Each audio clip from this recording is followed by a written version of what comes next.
say goodbye to those antibacterial soaps. The Food and Drug Administration says they do little or nothing to make soap work any better, and said the industry has failed to prove they're safe. Companies will have a year to take the ingredients out of the products, the FDA said. They include triclosan and triclocarbon. Soap manufacturers will have an extra year to negotiate over other, less commonly used ingredients such as benzalkonium chloride.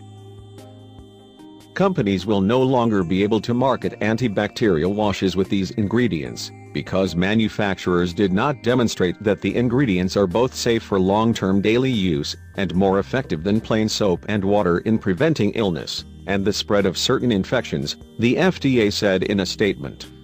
Some manufacturers have already started removing these ingredients from their products. Triclosan used in 93% of liquid products labeled antibacterial, or antimicrobial, at least 2,000 different products, according to the FDA. In 2013, FDA gave soap makers a year to show that adding antibacterial chemicals did anything at all to help them kill germs. It made the rule final Friday.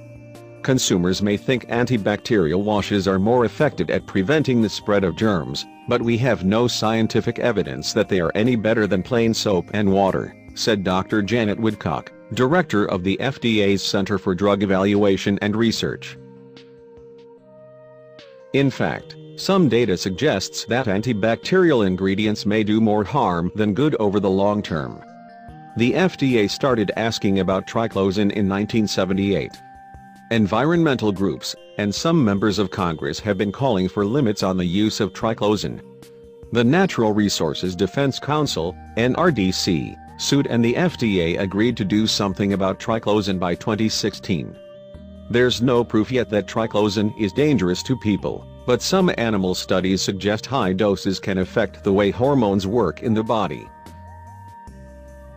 The proposed rule only affects hand soaps and body washes. Triclosan is often used in toothpaste, and it's been shown to help kill germs that cause gum disease. In response to comments submitted by industry, the FDA has deferred rulemaking for 1 year on 3 additional ingredients used in consumer wash products: benzalkonium chloride, benzethonium chloride and chloroxylenol, PCMX, to allow for the development and submission of new safety and effectiveness data for these ingredients, the FDA added.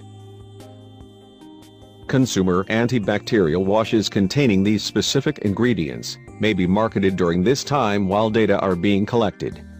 The American Cleaning Institute said it had given up on fighting over triclosan and would focus on the other ingredients still under consideration. It is important to note that this FDA rule does not affect consumer hand sanitizers, antiseptic products used in healthcare settings, and antiseptics used in food handler settings, it said in a statement. The FDA already has in its hands data that shows the safety and effectiveness of antibacterial soaps.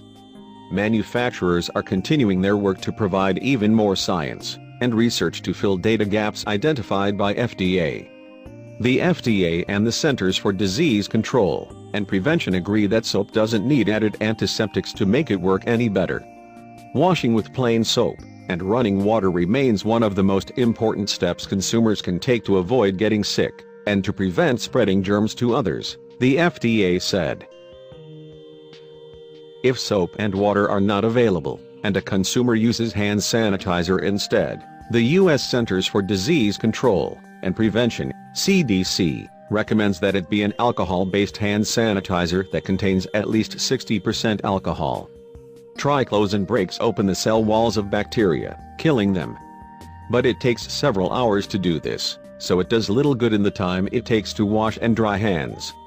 The FDA is also reviewing hand sanitizers and products used by hospitals.